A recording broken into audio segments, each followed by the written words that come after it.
Chapter 6 है line and angles का, उसकी बेसिक टर्म्स करा रही हूँ पहले मैं आपको, फिर उसके बाद चैप्टर स्टार्ट करेंगे। उससे पहले कुछ थ्योरम्स हैं, कुछ बेसिक डेफिनेशन हैं, वो बता देती हूँ मैं। सबसे पहले अगर मैं बात करूँ तो आपको कोलिनियर पॉइंट और नॉन कोलिनियर पॉइंट पता होने चाहिए। तो लीनियर का मतलब तो क्या होगा, एक लाइन पे है। तो कोलिनियर का मतलब होगा, देखिए ईजी होती है चीज़ें, थोड़ा सा ध्यान से समझिएगा। कोलिनियर पॉइंट्स हो जाएंगे आपके पास कौन से, जैसे अभी मेरे पास ये एक लाइन है, ये पहली लाइन लगा ली मैंने, ए बी और सी, ये 3 पॉइंट हैं, क्या है, एक ही लाइन पे है। तो ए बी सी जो है वो क्या है, कोलिनियर है, एक ही लाइन पे लाई कर रही है, ठीक है। फिर उसके बाद आता है नॉन कोलिनियर, कोलिनियर पॉइंट पूरा नहीं लिखा है मैंने, वो कुछ इस तरीके से, जैसे एक ये पॉइंट है, दो ऐसे हैं, ट्रायंगल बने चाहे किसी भी तरीके से हो, ये ए पॉइंट है, ये बी है और ये सी है, मतलब एट लास्ट तीनों ही पॉइंट एक लाइन पे नहीं है, तो वो क्या है, नॉन कोलिनियर है, एक लाइन पे नहीं है।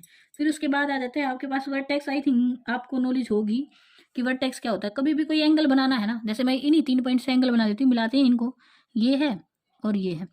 कभी भी अगर आपको एंगल बनाना है तो 3 पॉइंट्स ही है कम से कम, जैसे ये ए है, ये बी है, ये सी है, तो बीच में ये क्या बन गया, एंगल बन गया। और ये जो पॉइंट है ना, ये क्या है, इसका वर्टेक्स है, ठीक है। तो ये आपका वर्टेक्स हो जाएगा, ए बी सी जो है ये एंगल हो जाएगा, सी बी ए भी बोल सकते हैं, वो कोई दिक्कत नहीं है, बट एंगल जब बनेगा तो 3 पॉइंट से बनेगा, ठीक है। जैसे लाइन सेगमेंट 2 पॉइंट से बनता है, देखिए लाइन में और लाइन सेगमेंट में बहुत फर्क होता है। लाइन तो ना तो स्टार्टिंग पॉइंट होता है ना एंडिंग होता है, लाइन चलती ही रहती है, एक रे की तरह होती है लाइन, बट जब लाइन सेगमेंट आता है तो उसका स्टार्टिंग और एंडिंग पॉइंट होता है, ठीक है। थोड़ा सा फर्क है, वैसे हम लाइन ही बोल देते हैं, कोई ज़्यादा डिफरेंस मानते नहीं है, बट होता है। फिर उसके बाद आई थिंक एंगल्स की अगर बात करूँ मैं, तो एंगल्स भी कई टाइप के हो जाते हैं, जैसे मैं यहाँ बता रही हूँ। यहाँ सबसे पहली चीज़ जो बच्चों को पसंद है ना, वो ये वाला है, ऐसे ये 90 का एंगल, ये क्या है, राइट एंगल, और ये सिंबल ही दिखा रहा है कि ये 90 का है, फिर भी आपको सेटिस्फेक्शन नहीं हो रहा तो लिख दूँ 90 है। फिर ये वाला एंगल बहुत बार देखा गया है, देखो अगर ये लाइन सीधी हो जाती ना, ऐसे सीधी खड़ी होती तो ये 90 होता है, सही तरह की साइड है तो ये 90 से कम है, तो ये क्या है, लेस देन है किससे, 90 से। ये एंगल, इसको अगर मैं थीटा मान लूँ इस थीटा को, तो ये थीटा जो है लेस देन है किससे, 90 से। अगर 90 से ये एंगल छोटा है तो इसको क्या बोलेंगे, एक्यूट एंगल। बच्चे 9-10 तक पहुँच जाते हैं, उनको एक्यूट और ऑब्ट्यूस एंगल या फिर राइट एंगल का ही पता नहीं होता है, तो इसलिए मैंने आपको बताया है। फिर उसके बाद आ जाता है ऑब्ट्यूस एंगल। तो ऑब्ट्यूस एंगल किस तरीके से होगा, वो कुछ इस तरीके से होगा, ये थोड़ा सा कम है, देखो अगर सीधी होती तो ऐसे खड़ी होती, थोड़ी सी और ज़्यादा बैंड होगी तो 90 से तो थोड़ा सा बढ़ गया नहीं एंगल, देखो ये एंगल 90 से थोड़ा बढ़ गया है, तो जो अब थीटा है ना वो ग्रेटर देन है क्या, 90 डिग्री, तो इसको बोलेंगे ऑब्ट्यूस एंगल, ठीक है। ये क्या है, ऑब्ट्यूस एंगल। ऐसे ट्रायंगल्स को बांटा जाता है, जिसमें 90 का एंगल है वो राइट एंगल ट्रायंगल है, जिसमें सारे एक्यूट एंगल है वो एक्यूट एंगल ट्रायंगल है, और जिसमें सारे एक ऑब्ट्यूस एंगल आ जाएगा, सारे तो ऑब्ट्यूस हो नहीं सकते ना, 180 है समूह सबका, एक एंगल ऑब्ट्यूस हो जाएगा तो वो ऑब्ट्यूस एंगल ट्रायंगल हो जाएगी। तो ऐसे ही ट्रायंगल्स का नाम, अकॉर्डिंग टू एंगल भी हम ट्रायंगल्स को 3 नाम दे सकते हैं, यही 3 एंगल से बनती है, ठीक है। अकॉर्डिंग टू साइड तो आपको पता है इक्विलेटरल हो जाती है, स्केलन हो जाएगी जिसकी सारी साइड अनइक्वल होती हैं, और आइसोस्केलस वो हो जाती है जिसमें 2 साइड इक्वल होती है। तो 3 ही टाइप से साइड के अकॉर्डिंग ट्रायंगल्स को बोला जा सकता है, और 3 ही टाइप से अकॉर्डिंग टू एंगल हम ट्रायंगल को डिफ्रेंशिएट कर सकते हैं, ठीक है। ये मैंने एक्स्ट्रा बता दिया आपको। एक स्ट्रेट लाइन और आ जाती है, अभी मैंने बोला था एंगल को बनाने के लिए चाहिए 3 पॉइंट, हाँ, बट अगर सिचुएशन ये वाली हो, अभी 3 ही है, देखो 3 पॉइंट नहीं है, ये स्टार्टिंग जा रहा है उधर की साइड, उधर की साइड ना, इसका स्टार्टिंग पता ना एंड पता, मिड में एक पॉइंट है, और इस पॉइंट के अराउंड जो ये एंगल है ये कितना है स्ट्रेट लाइन पे, इसको बोलते हैं स्ट्रेट एंगल, और ये कितने का होता है, 180 डिग्री, ठीक है। अब ये नहीं बोला मैं मैडम यहाँ 3 पॉइंट नहीं दे रखे हैं, इसका स्टार्टिंग और एंडिंग पॉइंट पता नहीं, मिड में एक पॉइंट है, ये तीसरा हो गया, ठीक है। तो ये एक सीधी लाइन पे बन रहा है, ठीक। अब आ जाता है आपका रिफ्लेक्सिव एंगल। रिफ्लेक्सिव एंगल कैसे हो जाएगा, इसी में बता दूं, रिफ्लेक्सिव एंगल ये बना तो हुआ है एंगल, ये तो एंगल है, और इसके बाहर वाला जो इसको छोड़ के रह गया ना, वो इसका क्या है, रिफ्लेक्सिव एंगल। बताती हूँ कौन सा है, कहीं कंफ्यूजन हो जाए कि मैडम ये समझ नहीं आई बात। ये सारा का सारा पार्ट, इस एंगल को छोड़ के जितना भी रह गया ना, ये सारा इसका क्या है, रिफ्लेक्सिव एंगल है, ठीक है। तो ये क्या है, इसका रिफ्लेक्सिव एंगल। अब ये कितना होगा, अगर ये एक्यूट एंगल है तो सिचुएशन पे डिपेंड करता है, अगर ये एक्यूट है तो इसका मतलब ये तो लेस देन 90 है, तो ये 360 में से जितना रह जाएगा उतना रह जाएगा, ठीक है। तो ये कम से कम तो वही बात है, 360 से तो कम ही होगा, ठीक है। तो ऐसे होता है, और होगा 180 से ज़्यादा ही होगा, 360 से कम और 180 से ज़्यादा होगा आपका रिफ्लेक्सिव एंगल। 180 से ज़्यादा क्यों हुआ, अब 360 से कम ये है कि ये एंगल होगा ही नहीं, तब 360 बनेगा, तो रिफ्लेक्सिव एंगल क्या हुआ, एक पॉइंट के अराउंड 360 बनाना है तो कम से कम 1 डिग्री या 0 पॉइंट समथिंग हो, फिर भी 360 से तो कम ही रहेगा। और 180 से ज़्यादा, इसलिए बोल रही हूँ स्ट्रेट लाइन है, सीधी लाइन है, इसमें ही बने तो 180 का बने। और वैसे एंगल बनाते हैं तो सारे 180 से तो कम ही होते हैं, तो इसका मतलब 180 से ज़्यादा ही रहेगा। ठीक है, तो ये कंडीशन है। वैसे आपसे आपसे कोई पूछ नहीं रहा है, पर फिर भी याद रहे तो ज़्यादा अच्छा है। उसके बाद आ जाता है ऑक्यूट, ये सारी चीज़ें मैंने आपको करा दी हैं। फिर आ जाते हैं आपके एडजेसेंट एंगल क्या है, ये क्या है, वो क्या है, वो देख लीजिए। एडजेसेंट एंगल क्या होता है, ये कुछ इस तरीके से होते हैं। ब्लैक पेन यूज़ करते हैं। देखो एक ही मैं बता दूं, सारे कोशिश यही रहेगी। मैं इस वर्टेक्स से ये एंगल था मेरे पास, अभी इसी वर्टेक्स से मेरे पास एक और ये और एंगल बन गया, तो इनका जो ये है ना, ये पॉइंट ये सेम वर्टेक्स से जुड़े हुए हैं, तो ये क्या बन गए, एडजेसेंट एंगल बन गए। दोनों अलग अलग हैं, एंगल तो सेम नहीं है, बट फिर भी क्या ही हैं, मिले हुए हैं कहीं ना कहीं, तो इनको क्या बोलते हैं, एडजेसेंट एंगल्स बोलते हैं। समझ आ गई ये चीज़। फिर उसके बाद आ जाता है आपका linear pair of angle. Linear pair linear pair कुछ इस तरीके से बनेगा। अभी लीनियर ये एंगल बनाया था 180 का, तो लीनियर पेयर कुछ इस तरीके से होता है, ये एंगल और प्लस ये एंगल कुछ इस तरीके से थे, दो एंगल स्ट्रेट लाइन पे, कि एक साइड तो ये एंगल बना हुआ है, दूसरी साइड ये एंगल बना हुआ है, तो इन दोनों का सम 180 होता है, और ये दोनों मिलके क्या बनाएंगे, एक लाइन बना देंगे, तो इसी को क्या बोलते हैं, लीनियर पेयर ऑफ एंगल्स, ये हो जाएगा आपका। फिर एक चीज़ और आ जाती है, ये भाई आई थिंक बहुत ज़्यादा यूज होता है ये, और सबको मतलब आई थिंक ईजी है ये चीज़ याद रखना, वर्टिकली अपोजिट एंगल। हिंदी में शीर्षाभिमुखी कोण बोलते हैं। अगर आप इंग्लिश मीडियम से हो तो मिलेगा नहीं सुनने को, अगर हिंदी मीडियम से हो तो देखो याद करना, हमें ऐसे सिखाया जाता था, मैंने 10 तक हिंदी मीडियम से पढ़ा है, तो हमें ऐसे बोला जाता था, देखो ये वाला और ये वाला, इन्हीं के यहाँ से सिर मिले हुए, तो ये क्या हो गया, सिर, देखो नाम भी ऐसे शीर्षाभिमुखी कोण, तो ये वर्टिकली अपोजिट एंगल है, मतलब इसके सामने वाला ये एंगल, और फिर इधर से इसके सामने वाला ये एंगल, जब दो लाइन कट करती हैं एक दूसरे को, तो आमने सामने वाले जो एंगल हो जाते हैं ना, वो इक्वल हो जाते हैं। अगर मैं बोलूँ ये 1 है, ये 2 है, ये 3 है, और ये क्या है 4, तो मुझे पता है 1 इक्वल टू एंगल, जरूर लिखिएगा, एंगल 1 इक्वल टू एंगल 3 है, और एंगल 2 इक्वल्स टू एंगल 4 है। यही होते हैं आपके वर्टिकली अपोजिट एंगल। ये था आपका लीनियर पेयर ऑफ एंगल्स। अभी ये आपका जो मैंने बनाया है, ये है वर्टिकली ओपोजिट को छोटा लिखूंगी मैं, और एंगल्स, ये वर्टिकली ओपोजिट एंगल्स है। ठीक है, ये बेसिक सारी टर्म्स हैं जो आपकी यूज़ करेंगे हम बार बार। फिर इंटरसेक्टिंग लाइन्स और नॉन इंटरसेक्टिंग लाइन है इससे आगे, ये तो आई थिंक इंटरसेक्ट जो करेगी वो एक दूसरे को काट रही होंगी, नॉन इंटरसेक्टिंग जो एक दूसरे को बिना काटे। अब ये चीज़ आ जाती है कि इंटरसेक्टिंग कौन सी होगी, नॉन इंटरसेक्टिंग। देखो लाइन है, लाइन सेगमेंट नहीं बोला है, तो लाइन तो एक रे की तरह होती है, मतलब ना स्टार्टिंग पॉइंट ना एंडिंग पॉइंट।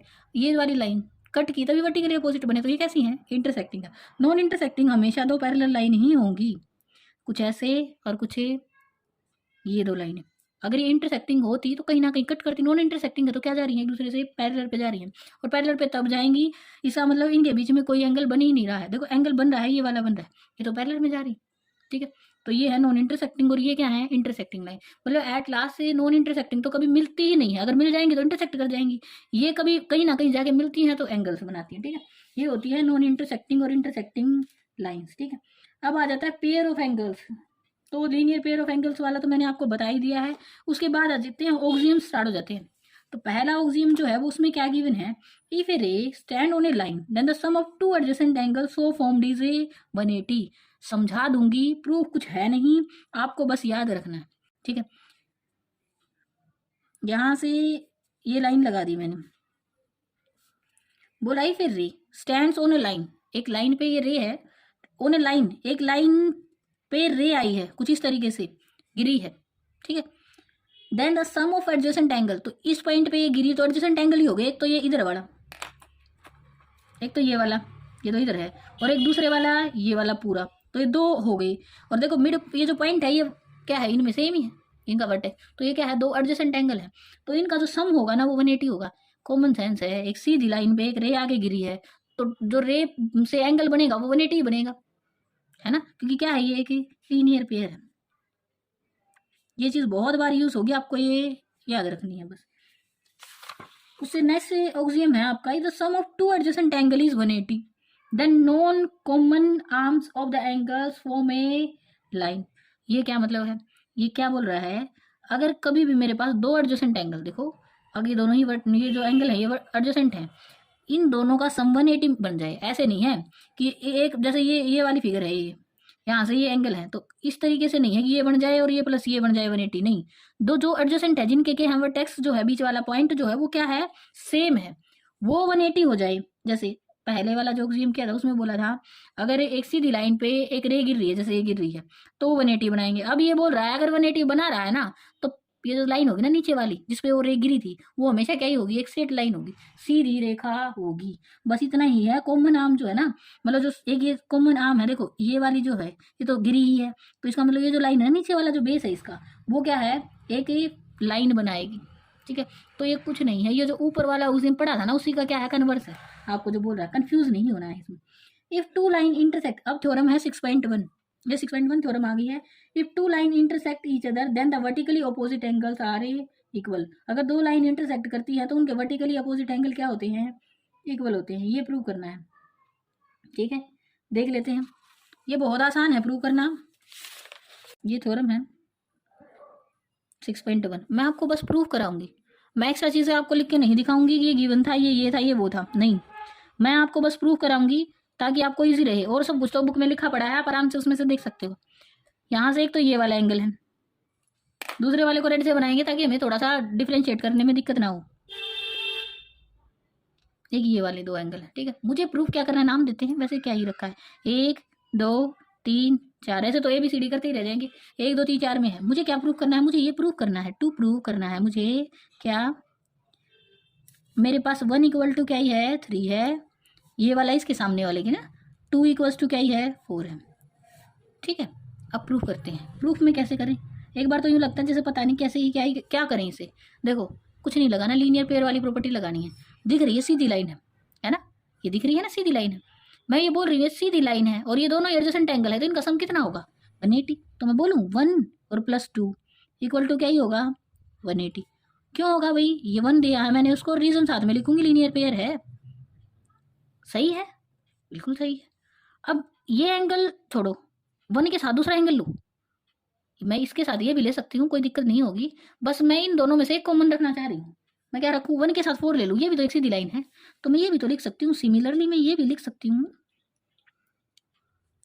1 और +4 और इक्वल टू क्या ही है, 180। ये भी लीनियर पेयर है ना, तो लीनियर पेयर है। अगर मैं बात करूँ पहले और दूसरे से, मेरे पास क्या आ गया, ये भी 180, ये भी 180, तो दोनों इक्वल होंगे। कैसे, 1 + 2 इक्वल्स टू 1 और +4, ऐसा ही होगा।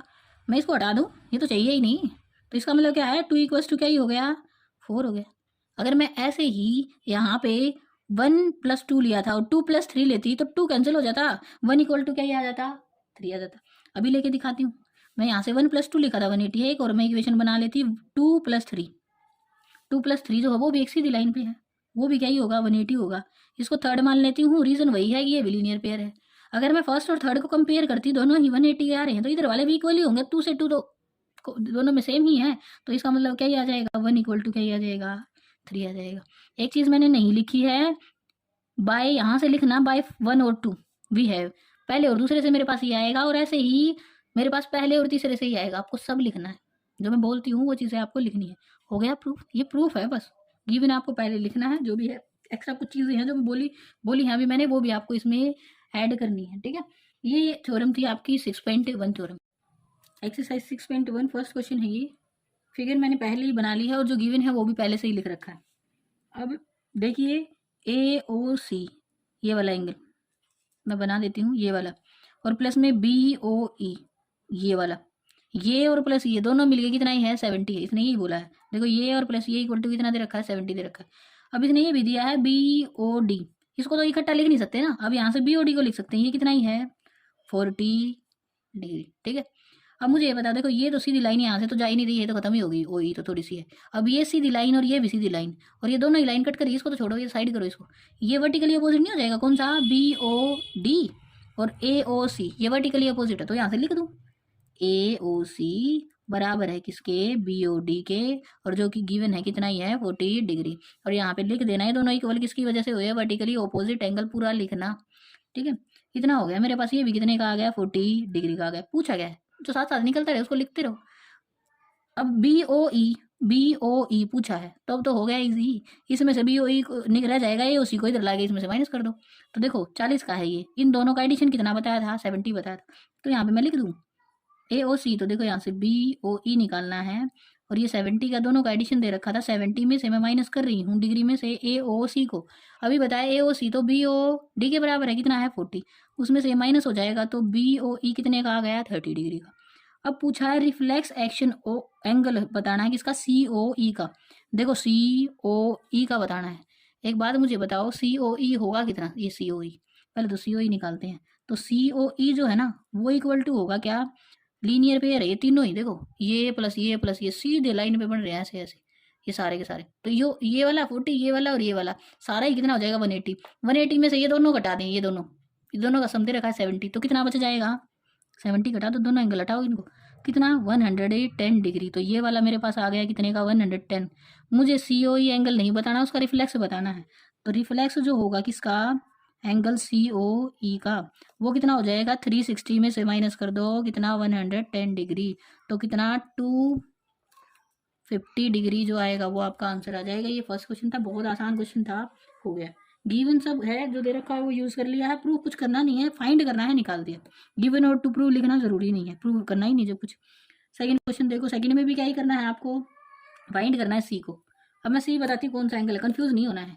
ये जो O है ना, ये तो पॉइंट का नाम है, इस पॉइंट का ये जो है ना ये एंगल, ये C है, ये निकालना है आपको। अब दे क्या रखा है, A और B दे रखा है ना, A और B नहीं दे रखा, A और B का रेशो दे रखा है। अब मुझे ये बताओ, ये सिंबल बहुत बार देख चुके हो, ये कितना है, ये 90 का एंगल है यहाँ से, इस ये वाला 90 का एंगल है। तो इधर ये देखो, इधर कितने का रह गया, ये भी 90, इधर वाला भी। तो इसका मतलब A प्लस B जो है, जो एंगल A और प्लस B है वो कितने का रह जाएगा 90 का। ये टोटल इस पूरी लाइन पे सीधी इधर से ये 180 का बन रहा था, 90 का ये होगा, तो A प्लस B कितना रह गया 90 का रह गया। अब A और B का तो पता नहीं, रेशो दे रखी है, तो मैं मान लूँ, लेट मान लेती हूँ, एंगल AB हो जाएंगे कितने 2x और 3x मान लो, रेशो है ना, रेशियो में तो x कुछ कॉमन फैक्टर रहा होगा, कट रहा है जो, मैं मान लेती हूँ 2x और 3x है। एडिशन बताइए कितना आ जाएगा 90, तो 2x और प्लस 3x और कितना आ गया 90, तो 5x हो जाएगा, 2x और 3x 5x, 5x equal to 90, और x इक्वल टू 90 डिग्री है ये ऊपर, और डिवाइडेड बाय 5, 5 से कट रहा है, काट दो, 5 1 जा 5, 4 बचेंगे, और 5 8 जा पे चला जाएगा 40, ठीक है। तो 18 डिग्री आ गया, 18 डिग्री एक्स की वैल्यू आई है। आपको क्या बताना है, C बताना है। तो C बताना है, तो देखो C किससे बन रहा है, ये लाइन इधर से और ये लाइन, ये दोनों ही लाइन क्या ही है, पूरी हैं और एक दूसरे को कट कर रही हैं। तो इसका मतलब देखो, ये यहाँ से ये वाला एंगल और ये C, ये दोनों ही क्या है, वर्टिकली ऑपोजिट एंगल है। तो मैं यहाँ से बोल सकती हूँ एंगल जो C है ना, वो तो बराबर है किसके, एंगल A के। आप C को एंगल ना भी लगाओगे तब भी काम चल जाएगा, C को ऐसे ही लिख लो, C जो है वो A प्लस इसका जोड़ है 90 का। तो A की वैल्यू कितनी है 2x है, अभी x की वैल्यू निकाली थी ना 2, और x की वैल्यू कितनी थी 18, और प्लस 90 डिग्री, 18 टू 36 होता है, और प्लस 90 और है, तो यहाँ से ये कितने का हो गया 126 डिग्री इज द आंसर। तो एंगल जो C है वो कितने का है 126 डिग्री का है। तरीका कुछ और भी यूज़ कर सकते हो, आप कोई दिक्कत नहीं है, वो आपकी मर्जी है करने की। हाँ एक तरीका और भी मैं ही बता देती हूँ, ये भी निकाल लेते हैं यहाँ से, B के ये वर्टिकली अपोजिट ये कितने का आ जाता, जितने का आता 180 में से वो माइनस कर देते B वाला, तो भी क्या बन जाता सेम ही है। नहीं तो इसको छोड़ो, B निकाल लो, ये स्ट्रेट लाइन पे 180 का बन रहा है, B माइनस कर दो तो C बच जाएगा। मर्जी है कैसे भी कर लेना, मुझे ऐसे अच्छा यार लगा, या फिर मेरे दिमाग में ये आया तो मैंने ऐसे करा दी। ये है थर्ड क्वेश्चन। अब थर्ड क्वेश्चन में प्रूव करना है, जो गिवन था ना वो मैंने सब लिख लिया है, और यहाँ से देन की जगह पे टू प्रूव लिख लेना। गिवन ये है, ये एंगल इसके बराबर, प्रूव क्या करना है, PQS ये वाला एंगल बराबर है किसके, PRT के, इस वाले एंगल के। अब इसको देखो ये कैसे हो गया, यहाँ से ये आसान है, मुश्किल नहीं है, बहुत ईजी है ये। अगर मैं इसकी बात करूँ यहाँ से, मुझे पता है जो मैं वो लिखूंगी, मैं प्रूफ में लिख रही हूँ, मुझे तो पता है एंगल PQR, ये PQR प्लस एंगल PQS ये इधर वाला, ये और प्लस ये कितना है 180 है। क्यों है, रीजन लिखना पीछे, लीनियर पेयर है ये। फिर इधर वाले को लो, angle PRQ plus angle PRT अंदर वाला और प्लस बाहर वाला, दोनों का सम कितना 180 डिग्री। क्यों, ये भी तो लीनियर पेयर है, इसको 1 मान लो और इसको 2 मान लो, दोनों का सम कितना है, आमने सामने रखो देखो angle P Q R plus angle P R S equal to है angle P R Q plus angle P R T.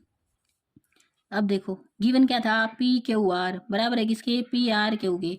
दोनों सामने आमने सामने हैं, बराबर चीजें हैं, काट दो, क्या दिक्कत है। और दोनों ही प्लस में है, ऐसे नहीं होता यहाँ ये प्लस में है उधर माइनस में है और काट दे, नहीं इधर आएगा तो माइनस में प्लस में हो जाएगा, दोनों जुड़ जाएंगे। बट सेम सेम है, सेम सिंबल के साथ है तो कट कर दो, ठीक है। उधर जाता तो माइनस हो जाता, बात तो वही थी। रह क्या गया, पी क्यू एस बराबर है किसके, पी आर टी के। ध्यान से देखो, यही प्रूव करना था, प्रूव हो चुका है क्वेश्चन, ठीक है। इतना ही था, नीचे लिख देना हैंस प्रूव्ड हो गया ये क्वेश्चन। एक्सरसाइज 6.1 का है ये, लाइन और एंगल्स का फोर्थ क्वेश्चन है। यहाँ से जो प्रूव करना है वो ये करना है, ये बोल रहा है ए ओ बी जो है वो एक क्या है, लाइन है। इसका मतलब स्ट्रेट लाइन है, लाइन है स्ट्रेट लाइन है, वही बात है। तो ये तब हो जाए या तो मैं ये प्रूव कर दूं डब्ल्यू प्लस जेड जो है ये दोनों का सम 180 है, या उधर से एक्स प्लस वाई का सम क्या कर दूं 180 है। गिवन जो है वो मैंने आपको पहले ही लिखा हुआ है, x plus y equal to है डब्ल्यू प्लस जेड, ये गिवन है। और साथ में आपको प्रूव ये करना है, टू प्रूव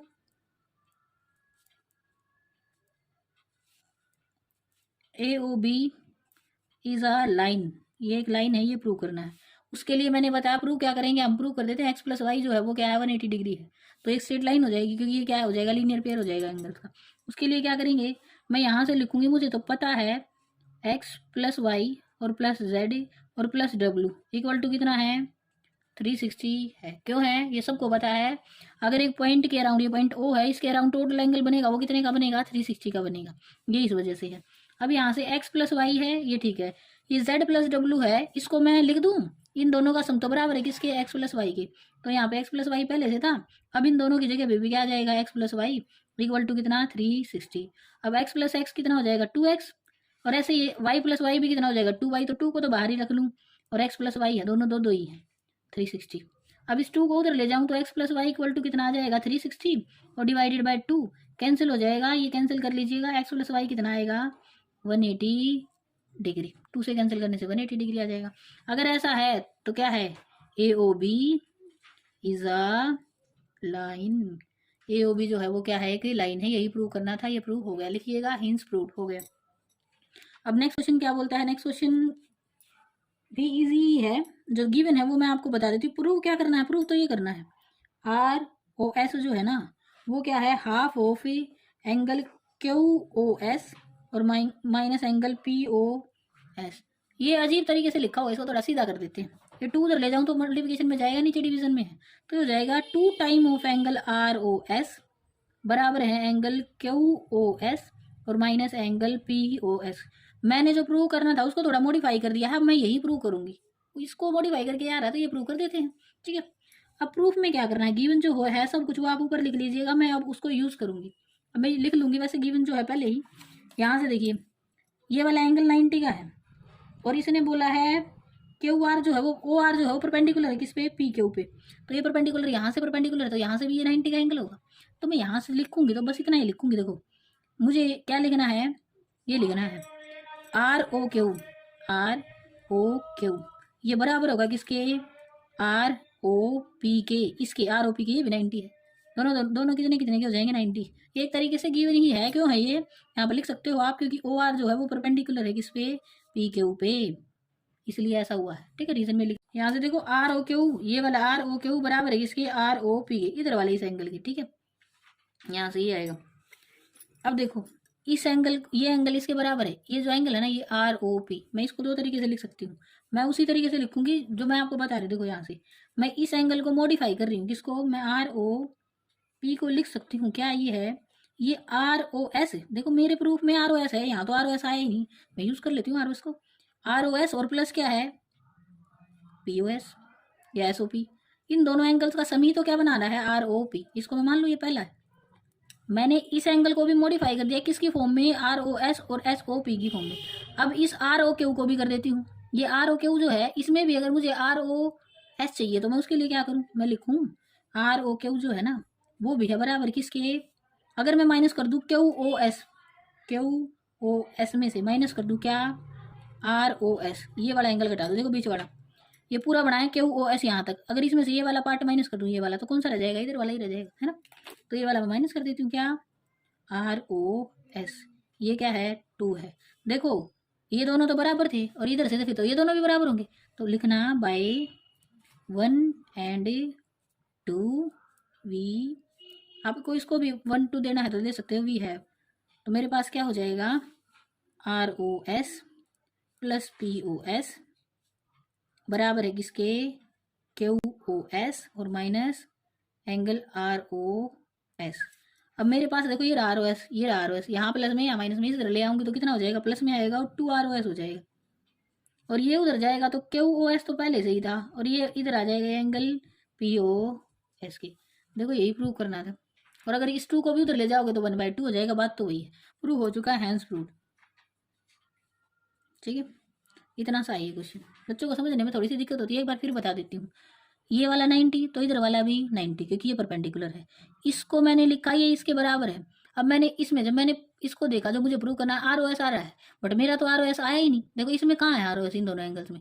बनाती हूँ मैं, लिख देती हूँ ROP जो है उसमें ROS प्लस SOP है, इसको लिख दिया मैंने, इसको 1 दे दिया।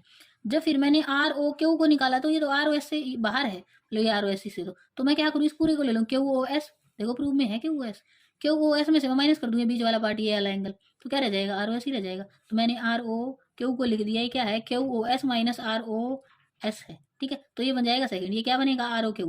ये दोनों तो बराबर थे, इसका मतलब ये दोनों भी बराबर होंगे। यहाँ से जब इन दोनों को इक्वल रखा तो ये माइनस में था, उधर जाएगा तो ROS में जुड़ जाएगा। पहले से ही ROS एंगल था, एक और आ गया तो कितने हो गए, 2 हो गए। ये इधर आएगा तो इसमें से माइनस हो जाएगा, और यही प्रूव करना था। मैंने पहले ही मॉडिफाई करके इसको चेंज कर लिया था इस फॉर्म में, ये प्रूव हो गया। इसी एक्सरसाइज का 6 क्वेश्चन है ये। इसमें बस एक ही चीज़ दे रखी है कि ये वाला एंगल जो है ना 64 है। एक और बता रखा है, ये बोल रहा है YQ है ना जो ये लाइन है, इस एंगल को आधा करिए। मैं दिखाती हूँ कौन सा एंगल की बात करी है।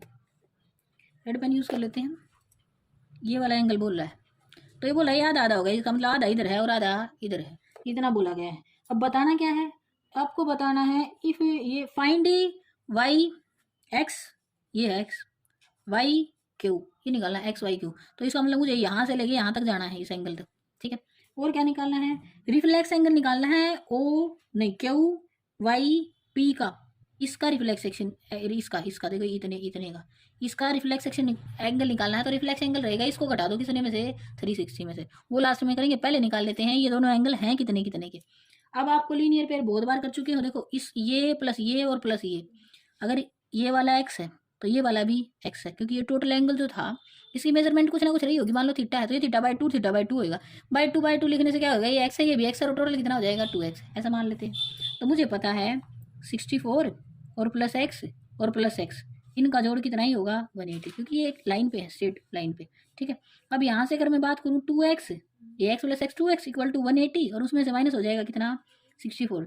माइनस करने का तरीका ये है, 80 में से 60 गए, 120 बच गए, 4 और माइनस कर दो कितने रह जाएंगे 116, और x रह जाएगा और 2 आ जाएगा नीचे, काटो 2 5 जा और 2 8 जा 16, 58 आ गई।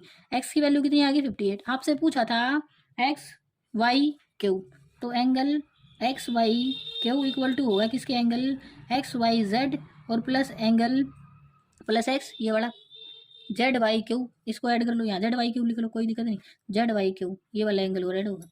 तो XYZ तो 64 डिग्री दे ही रखा था, प्लस में 58 डिग्री और ऐड हो जाएगा, यहाँ से 4 और 2 12 हो जाएगा, और 122 डिग्री आ जाएगा आपके पास।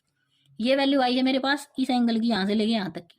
अब इसका रिफ्लेक्स एंगल और आपसे पूछा है, या तो सीधी बात ये है 122 का ये आ गया, 180 और जोड़ दो, रिफ्लेक्स सेक्शन हो जाएगा। या फिर ये है सीधा सा कि रिफ्लेक्स जो होगा किसका, एंगल QYP का, वो होगा 360, और माइनस एंगल की मेजरमेंट किसकी, QYP की। तो इसमें से अगर मैं करूँ तो 360 में से मुझे माइनस करना है कितना 58, सीधी बात ये है 60 माइनस हो जाएगा तो 300 बचेगा, 2 कम थे तो कितना आएगा 302 डिग्री।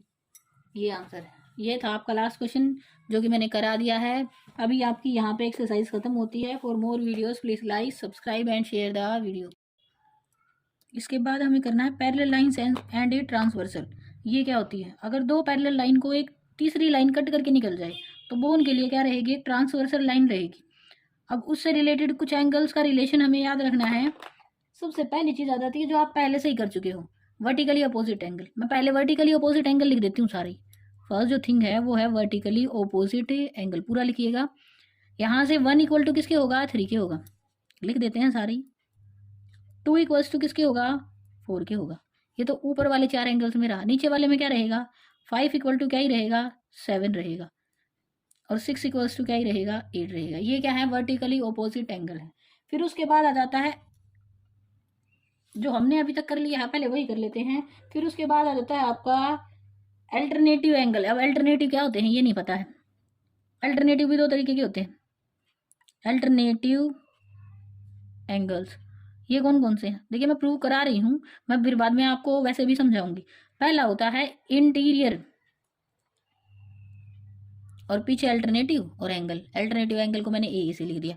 अब अंदर वाले अल्टरनेटिव कुछ इस तरीके से होंगे। अगर ये 1 लिया ना तो इसकी दूसरी साइड में होगा इसका दूसरा एंगल। ऐसे तो 1 इक्वल टू 3, ऐसे नहीं। इंटीरियर है तो अंदर वाले कौन से हैं, अंदर वाले देखो इन्हीं दो लाइनों के भी अंदर वाले हैं 3, 4, 5 और 6, ये है अंदर वाले एंगल। तो अगर 3 लूँ तो इसका दूसरी डायरेक्शन में इक्वल टू किसके होगा, 5 के। 3 इक्वल टू 5 होगा और 4 इक्वल टू 6 होगा। ऐसे ही नहीं है कि कोई भी दो लाइन लगी हुई है और एक लाइन कट कर रही है तो ऐसे हो जाएंगे, नहीं। वो जो दो लाइन है ना वो पैरेलल होनी चाहिए। पहली कंडीशन ये बोलती है जब पैरेलल लाइंस को कट करती है एक तीसरी रेखा, एक ट्रांसवर्सल, तो क्या बनते हैं, इस टाइप से एंगल बनते हैं। तो इसमें मैं पहले ही बोल चुकी हूँ, अगर ये लाइन L है और ये M है तो L जो है वो पैरेलल है किसके, M के। पहली कंडीशन है ये। तो इंटीरियर एंगल क्या, इंटीरियर अल्टरनेटिव एंगल हो जाएंगे आपके 3 इक्वल टू 5 के हो जाएगा, 3 equals to 5 and 4 equals to 6। ये क्या है, इंटीरियर अल्टरनेटिव एंगल। अब ये होता है एक्सटीरियर अल्टरनेटिव के लिए ए और एंगल, ठीक है। वो कौन से हो जाएंगे, बाहर वाले। एक्सटीरियर में कौन सा है, 1 है, 2 है, 8 है, 7 है, ये है। अब मैं 1 की बोलूँ तो इधर है और उससे इधर की डायरेक्शन में एक, ठीक है। तो 1 इक्वल टू क्या, 7 और 2 इक्वल्स टू क्या, 8। ये है एक्सटीरियर अल्टरनेटिव एंगल। फिर उसके बाद आ जाता है आपका, सम बाद में करेंगे। फिर आता है कॉरस्पॉन्डिंग एंगल कौन से होते हैं। अगर मैं तीसरी चीज़ की बात करूँ तो क्या आ जाएगा, कॉरस्पॉन्डिंग एंगल्स। ये आप 10th में बहुत ज़्यादा यूज़ होगा ये, ठीक है। तो पहले ही सीख जाइए। ये दो लाइन गई, ये है और ये दोनों ही पैरेलल हैं। एक तीसरी लाइन कट करके गई, तो ये जो तीसरी लाइन कट करके जा रही है, जितना एंगल 1 पे बना रही है ना उतना ही किस पे बनाएगी, इस लाइन पे भी बनाएगी। तो 1 इक्वल टू किसके होगा, 5 के। एक अंदर वाला एक बाहर वाला, और एक ही साइड में होंगे दोनों। 1 इक्वल टू किसके होगा, 5 में। जब 1 इक्वल टू 5 है तो 2 इक्वल टू 6 क्यों हो जाएगा, क्योंकि 1 और 2 का तो एडिशन 180 था। ये जितना है ये इतना है, तो बचे हुआ भी पार्ट सेम ही होगा। तो 2 इक्वल टू किसके हो जाएगा, 6 के हो जाएगा। ऐसे ही 4 इक्वल टू बाहर वाले किसके, 8 के। 4 इक्वल टू 8 होगा। और यहाँ से बताइए 3 इक्वल टू किसके हो जाएगा, 7 के हो जाएगा। ये हैं करस्पॉन्डिंग एंगल्स। इतना समझ आ गया हो तो फिर अब ये मैं वैसे भी बता देती हूँ आपको। एक चीज़ और हमेशा याद रखनी है, को इंटीरियर एंगल और होते हैं। चौथी चीज़ जो होती है वो इक्वल नहीं होते हैं, उनके सम की बात की जाती है। को इंटीरियर एंगल्स हमेशा याद रखिएगा। इंटीरियर तो है बट अल्टरनेटिव नहीं बोल रहा, को इंटीरियर बोल रहा है। तो ये किस तरीके से बोल रहा है, 4 और 5, 3 और 6 ये इंटीरियर है।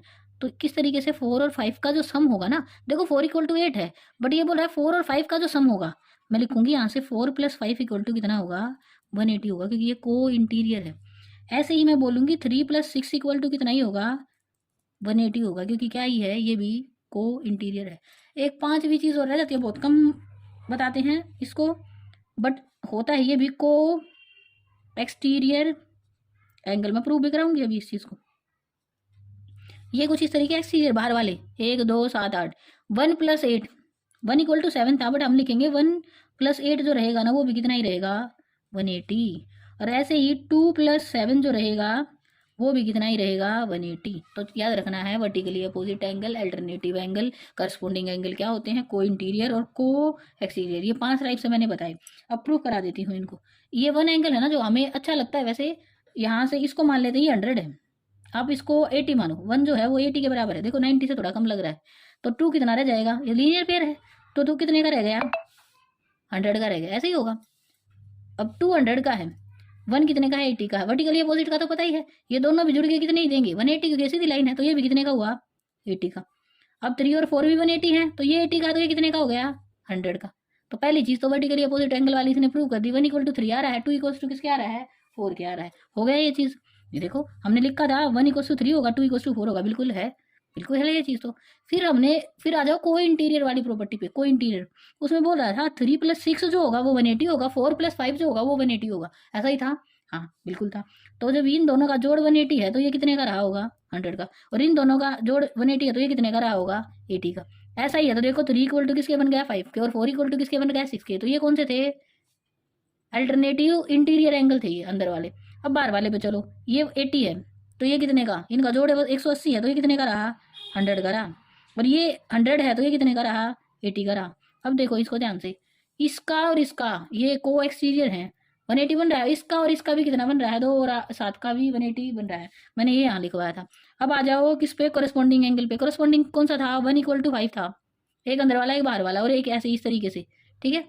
तो ये देखो 1 = 5 बन रहा है, बिल्कुल बन रहा है। 4 = 8 बन रहा है, बिल्कुल बन रहा है। ऐसे ही 2 = 6 बनेगा, और 3 = 7। ये कौन से थे, करस्पॉन्डिंग एंगल थे। एक रह गया है alternative exterior angle. Alternative exterior देखो, ये ऊपर वाला 1 इधर अल्टरनेटिव है तो इधर वाले बाहर वाले एंगल के किसके, 7 के इक्वल है बिल्कुल है। ये ऊपर वाला 2 इधर वाले अपोजिट साइड वाले किसके, 8 के इक्वल बनेगा, एक्सटीरियर के 100 इक्वल है। तो ये चीज़ मैंने आपको प्रूव करके भी दिखा देती है। आई थिंक अब आपको ये चीज़ आसान लगेगी कि किस तरीके से एंगल जो है वो इक्वल हो रहे हैं। अब इसके बाद आ जाता है आपका ऑक्सियम है ये 6.3। If a transversal intersect two parallel line then each pair of corresponding angle is equal. ये मैंने अभी बता दिया है आपको, पैरेलल लाइंस और ट्रांसवर्स के बारे में अभी बताया, तो करस्पॉन्डिंग एंगल किस तरीके से इक्वल होते हैं, तो ये मैंने आपको करा दिया है अभी, ठीक है। अब आपको याद रखनी है ऑक्सियम 6.4 है, if a transversal intersect two line such as a pair of corresponding angles is equal then two lines are parallel to each other. ये जो इतनी सारी चीजें अभी आपको समझाई है ना, 6.4 क्या बोलता है, अगर करस्पॉन्डिंग एंगल इक्वल है तो लाइन पैरेलल होगी। अभी मैंने बोला था 2 लाइन पैरेलल है, ट्रांसवर्स कट करके गई, तो क्या बनेंगे, करस्पॉन्डिंग एंगल इक्वल बनेंगे। जैसे 80 इक्वल, देखो यहाँ 1 = 5 हो गया था। अभी ये बोल रहा है अगर करस्पॉन्डिंग एंगल इक्वल है ना तो लाइन पैरेलल है। पहले बोल रहा था पैरेलल है, ट्रांसवर्स कट के करके गई तो इक्वल होंगे। अब बोल रहा है इक्वल है करस्पॉन्डिंग एंगल, तो लाइन क्या है, पैरेलल है। तो ये कन्वर्स है किसका, ऊपर वाले ऑक्सियम का, ठीक है। ये हो गया 6.4 ऑक्सियम। अब उसके बाद आती है थ्योरम 6.2। ये क्या बोलती है, if a transversal intersect two parallel line then each pair of alternative interior angle is equal. मैंने समझा दिया है सारा इसी में आपको। ये थ्योरम भी बोलती है आपकी कि अगर 2 पैरेलल लाइन को एक ट्रांसवर्स कट करके जाएगी तो उसके अल्टरनेटिव एंगल इक्वल होंगे। तो वो तो बता दिया ना मैं कैसे इक्वल हो रहे हैं। थ्योरम 6.3 बोलती है कि अगर अल्टरनेटिव इंटीरियर एंगल इक्वल है तो लाइन क्या है, पैरेलल है। वो इसी का क्या है, कन्वर्स है। 6.4 में दे रखा है a transversal intersect two parallel line then each pair of interior angle on the same side of the transversal is supplementary.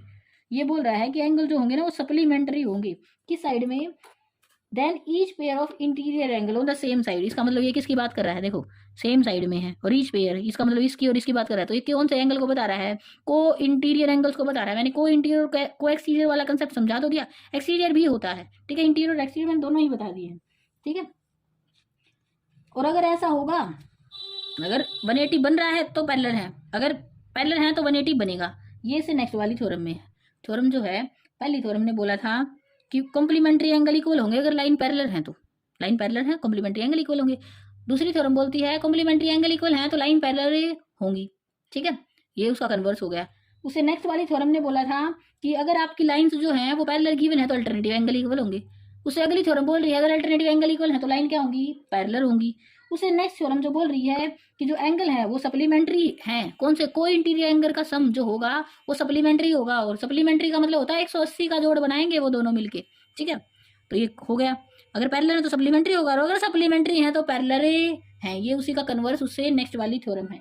आपको ओनली स्टेटमेंट याद रखनी है, आपको याद है तो बस इतना ही रखना है जो मैं पहले ही करा चुकी हूँ। और थ्योरम्स में तो उसकी एक्सप्लेनेशन दे रखी है, अलग अलग थ्योरम बना बना के। जो चीज़ थी वो मैंने आपको सारी की सारी यहाँ करा दी है।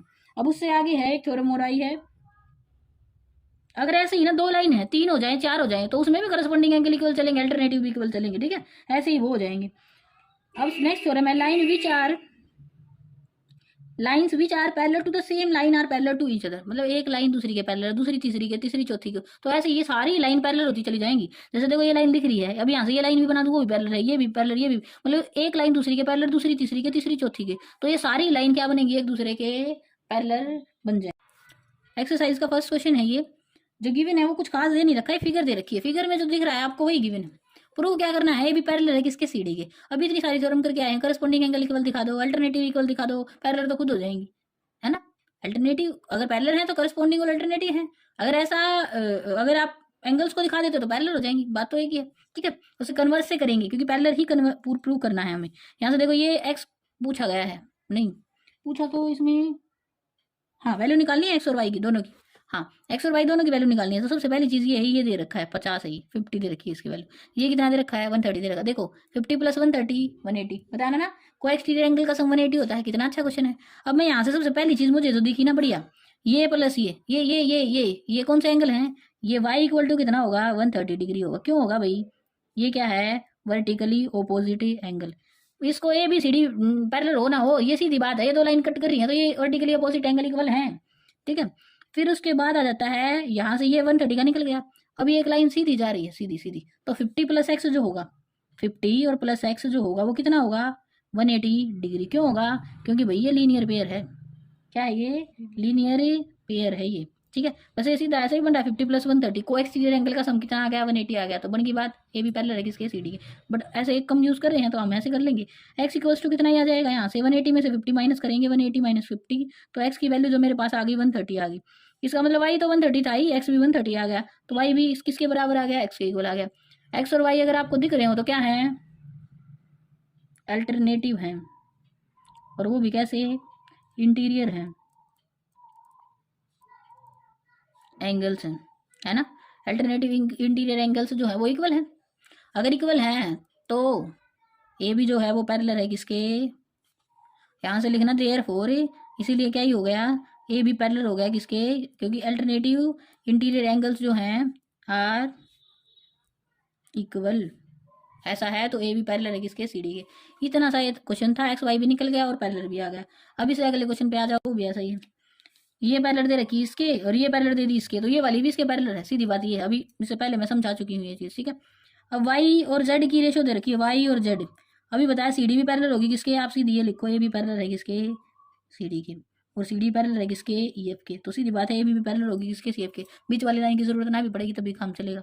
अब यहाँ से देखो ये ए भी पैरेलल है किसके ई एफ के, ये वाला और ये वाला एंगल इक्वल होगा या नहीं होगा, बिल्कुल होगा। मैं यहाँ से लिख दूँ एक्स जो है वो बराबर है किसके जेड के, क्योंकि ये क्या है अल्टरनेटिव इंटीरियर और एंगल, ठीक है, अल्टरनेटिव इंटीरियर एंगल है ये। अब निकालना क्या है, रेशो दे रखा है, रेशो दे रखा है आपको, तो यहाँ से रेशो यूज़ कर लेते हैं पहले। तो x इक्वल्स टू किसके आ गया जेड के इक्वल आ गया, मुझे क्या है रिलेशन निकालना, मुझे तो y और z का रिलेशन दे रखा है, और y और z का रिलेशन कुछ बन रहा है, यहाँ से y तो इसके इक्वल है, मेरे पास x इक्वल्स टू क्या ही आ गया z आ गया। मुझे ये पता है x प्लस वाई जो है ना वो इक्वल टू कितना है 180 है, क्यों है को इंटीरियर है, ये को इंटीरियर एंगल्स का सम क्या होता है 180 है, ठीक है। अब यहाँ से मुझे पता है ये वाई एक्स को छोड़ो, मुझे तो जेड और वाई का वो दे रखा है, यहाँ से z plus y equal to 180 degree. अब इनकी रेशो दे रखी थी, इनको एक्स में मान लेती हूँ, ये कितना होगा 3x और ये क्या होगा 7x, तो 3x और प्लस 7x मिले ना वाई नहीं, यहाँ से ये वाई जो है ना ये 3x है और ये वाई जो है वो 3x है, ये वाला है और ये आगे पीछे लिखने से कुछ नहीं होता 180 आएगा। अब 3 प्लस 7 जो रह जाएगा वो कितना रह जाएगा 10x इक्वल्स टू 180, और x की वैल्यू 0 से 0 कट के x की वैल्यू कितनी आ जाएगी 18 डिग्री आ जाएगी। अब जो पूछा है वो निकाल दो, x की वैल्यू पूछी थी, x की वैल्यू पूछी थी, x की वैल्यू हमने निकाल दी। अच्छा मैंने x को ही मान लिया, यहाँ पे पहले से ही एंगल x पूछा गया है तो वेरिएबल x लेने से फिर ऐसा लगेगा x की वैल्यू आ गई, इसको वेरिएबल को अलग मान लेना भैया, ये मान लेना यहाँ ए ये क्या है ए है। अब ए की वैल्यू 18 आई है, एक्स जो है वो किसके बराबर है जेड के बराबर, तो जेड निकाल दो, जेड जो है वो कितना है 7x है, तो 7 और इंटू 18 और ये क्या होगा ए होगा, तो 18 7 जा कितना ही होता है 126 डिग्री है। एक्स और जेड जो है वो बराबर है, ऊपर हम लिख चुके हैं ये चीज़। ये बोल रहा है ए भी जो है पैरेलल है सी डी के, इसमें पहले से ही दे रखी है, पीछे वाले दो क्वेश्चन में पूछी गई थी है या नहीं है। एंड जी ई डी ये जो एंगल है जी ई डी ये पूरा यहाँ से लेके यहाँ तक ये 126 डिग्री दे रखा है, ठीक है।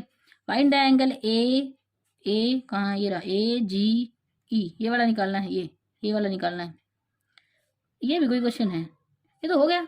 ये देखो ये वाला लाइन इसके पैरेलल है, ये जी जो है ट्रांसवर्स करके करके गई, तो ये वाला ए जी ई बराबर होगा किसके जी ई डी के, कितना 126 डिग्री। क्यों हुआ अल्टरनेटिव है, इंटीरियर है और एंगल है, लिख लेना। इतना तो हो गया, एक चीज़ तो निकल गई। फिर है GEF, ये निकालना है। अब इसकी इसमें क्या आई है, इसमें से 90 माइनस कर दूं तो जो ये है GEF, ये बस अब आपकी नॉलेज चेक कर रहा है कि आपको कितना समझ आ गया। 126 में से माइनस कर दो कौन से वाला, ये 90 वाला, तो कितना ही रह जाएगी, 36 डिग्री रह जाएगी। अब है फिर FGE, ये वाला एंगल पूछ लिया, ये वाला सीधी लाइन बना रही है, ये एंगल जो बनेगा ना ये 180 बनेगा, सीधी बात तो ये है। इसको रहने दो 90 को, इसको रखो, ये सीधी लाइन बनाएगी 180 बनाएगी। तो यहाँ से जो एंगल होगा FGE जो होगा ना वो क्या ही होगा 180 और माइनस एंगल AGE, और 180 में से AGE घटाओगे, AGE की वैल्यू कितनी आई थी 126 डिग्री आई थी। तो 126 घटाएंगे, 120 के तो 60 बचे और 60 में से 6 और गए तो कितने बच गए 54 degree is the answer. 3 angle निकाले तो तीनों ही निकाल दिए, क्वेश्चन हो गया। ये लाइन इससे ऊपर है, बोले सेम उस पर नहीं है, ये लाइन जाएगी यहाँ से और ये पॉइंट को ले लीजिएगा, ये है यहाँ 130 और ये ऐसा है और ये क्या ही है T, ये इससे ऊपर है थोड़ा सा, सही लेवल इसका थोड़ा सा ऊपर है। अब समझना इस चीज़ को, देखो गिवन जो है उसके अकॉर्डिंग देख लेते हैं। ये वाला एंगल निकालना था, ये वाला कौन से वाला, ये वाला, और ये वाला गिवन है और ये वाली लाइन लगा दी मैंने पैरेलल। तो बस बात इतनी है, ये लाइन जो जा रही है ना ये इसके पैरेलल है, ठीक है। तो बनाएगी क्या, इसमें गिवन जो है वो ये पैरेलल है इसके और ये लगा दी इन दोनों के पैरेलल। तो देखो ये 130 है तो यहाँ से ये वाला जो एंगल रहेगा, देखो ये वाला, ये वाला, ये वाला, ये 130 और प्लस ये वाला कितना रहेगा 180। तो लिख दूँ मैं यहाँ से, इस एंगल को मैं मान लेती हूँ ये क्या है 1 है, तो एंगल 1 और प्लस एंगल 130 जो गिवन है वो कितना होगा 180। क्यों है, क्योंकि ये क्या है, ये वाले दोनों ही को इंटीरियर है, को इंटीरियर एंगल है, ठीक है। अब यहाँ से 1 इक्वल टू हो जाएगा 180 माइनस 130, एंगल 1 इक्वल्स टू कितना ही हो गया 50 डिग्री हो गया। कौन सा 50 आया है, ये वाला है, यहाँ से नीचे वाला ये 50 डिग्री आ गया, ठीक है। अब रही क्या गया, अब ये वाला इसके बराबर होगा किसके, इस पूरे के, देखो ये वाला इसके बराबर होगी, क्यों 110 डिग्री जो है ना वो बराबर है किसके, angle QRS plus angle 50 degree, मतलब इन दोनों को मिलाने से जो बन रहा है ये वाला एंगल पूरा। क्यों है ये, क्योंकि ये क्या है अल्टरनेटिव, इंटीरियर और एंगल, ये आई है, ठीक है। तो ऐसा है तो QRS जो होगा वो इक्वल टू होगा 110 में से 50 उधर ले जाके माइनस करेंगे तो 60 डिग्री इज आंसर। ऐसे करना है, एक लाइन तो लगानी ही पड़ेगी आपको, एक लाइन लगा लेनी है, क्या पैरेलल है किसके, PQ के लगाओगे तो ST तो वैसे ही उसके पैरेलल है, ठीक है। ऐसे गिवन है, ये हो गया fourth question. Next question fifth क्या बोलता है, फिफ्थ क्वेश्चन में गिवन है आपको XY निकालना है, ये X है और ये Y है, ठीक है। उसके लिए पहले ये हम Y निकाल लेते हैं, देखो यहाँ से इसमें भी ऐसे ही है 50 और प्लस वाई जो है ना 50 डिग्री और प्लस वाई वो किसके बराबर होगा 127 डिग्री के बराबर होगा, क्योंकि यहाँ पे ए बी जो है वो पैरेलल है किसके CD के पैरेलल है। तो अल्टरनेटिव एंगल जो होंगे देखो ये वाला और ये वाला अल्टरनेटिव इंटीरियर एंगल जो होंगे वो बराबर होंगे। ऐसे ही वाई इक्वल टू निकल जाएगा 50 उधर जाके माइनस हो जाएगा इसमें से, तो यहाँ से 50 माइनस होगा तो इसमें से बचेगा 77 डिग्री, ठीक है। ये 77 का क्या आ गया मेरे पास वाई आ गया। अब मुझे निकालना है एक्स और निकालना है एक्स, तो निकालना इतना आसान है, देखो यहाँ से ये लाइन पी क्यू कट कर रही है किसको ए बी और ए सी डी को, तो ये वाला और ये वाला क्या है ये अल्टरनेटिव इंटीरियर एंगल है। तो एक्स इक्वल्स टू कितना है 50 डिग्री है, ये भी क्या है अल्टरनेटिव इंटीरियर और एंगल। इतना सा है ये क्वेश्चन, बस इसमें और कुछ अब निकालना ही नहीं है, हो गया पूरा ही हो गया, ये तो इतना ही था बस। यहाँ से इसने जो दे रखा है ना ये दोनों मिरर पैरेलल दे रखे हैं, पी क्यू जो है ना वो पैरेलल है किसके आर एस के, ये क्या है पहले से ही गिवन है। अब इस गिवन को यूज़ करना है मुझे, ठीक है। तो यहाँ से ये चाह रहा है ए भी पैरेलल हो जाए किसके सी डी के। अब ये तो सबको पता है, आई थिंक इतनी नॉलेज तो साइंस स्टूडेंट है आप सब, आपको होगी ये लाइन तो पैरेलल है इसके।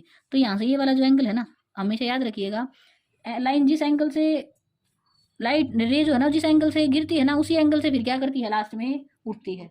तो यहाँ से जब ये इससे गिरी और फिर यहाँ से दोबारा से यहाँ से उठेगी तो किस एंगल से सेम एंगल से उठेगी। तो यहाँ से ये अगर थीटा है तो ये वाला भी एंगल क्या ही हो जाएगा थीटा ही हो जाएगा। कोई बड़ा प्रूफ नहीं है इसमें, अगर आप करना चाहो तो ऐसे ही होगा। अगर ऐसे अच्छा नहीं लग रहा है तो देखो यहाँ से एक नॉर्मल ड्रॉ कराऊँ फिर मैं ऐसे ऐसे कराऊँ इसको तो फिर भी वही ऐसे ही आएगा, ठीक है। यहाँ से एक नॉर्मल ड्रॉ होगा फिर ये प्रूफ होगा इतना लंबा चौड़ा सा। तो ये लाइन देखो ये अल्टरनेटिव एंगल कैसे बनेगा इसका, देखो यहाँ से ये वाला एंगल जो है इसके बराबर है, ठीक है। अब यहाँ से देखो इसको ये थीटा बराबर है थीटा के, क्योंकि ऐसा होता है अकॉर्डिंग टू साइंस, ठीक है। अब यहाँ से देखो मैं इसकी बात कर रही हूँ, मैं ये बात करती हूँ ये वाला एंगल पूरा और एक ये वाला एंगल ये बराबर है, क्यों देखो एंगल PBC बराबर है किसके एंगल BCS के, BCS के, क्यों क्योंकि ये भी क्या ही है अल्टरनेटिव इंटीरियर और एंगल, ये अल्टरनेटिव इंटीरियर एंगल है। अगर ये बराबर है, उधर से ये थीटा और थीटा दोनों में से माइनस कर दूँ तो मेरे पास बन क्या जाएगा, मेरे पास बन जाएगा यहाँ से, इसमें से भी ऊपर वाले में से थीटा माइनस किया, इसमें से भी थीटा, क्योंकि थीटा तो मैं बता ही रही हूँ यहाँ से इक्वल होते हैं, तो मेरे पास बन जाएगा ABC एंगल बराबर, देखो ये वाला एंगल, ये वाला, बस ये वाला यहाँ से ये वाला, इसके इक्वल BCD के इक्वल बन जाएगा, BCD के, मैंने थीटा घटा दिया दोनों में से, ठीक है। तो ये एंगल बन गया किसके इक्वल। अब इसका मतलब क्या हुआ, देखो ध्यान से, ये AB और CD दो लाइन थी, ये लाइन इनको कट करके जा रही है BC, ठीक है। मेरे पास ये अल्टरनेटिव एंगल इक्वल बन गए। अल्टरनेटिव एंगल इक्वल है तो क्या है, AB पैरेलल है किसके, CD के। अब यहाँ से लिखिएगा, ये पैरेलल हो गए हैं, ये इक्वल हो गए हैं, तो यहाँ से क्या है, अल्टरनेटिव पूरा लिखिएगा, अल्टरनेटिव इंटीरियर एंगल्स जो हैं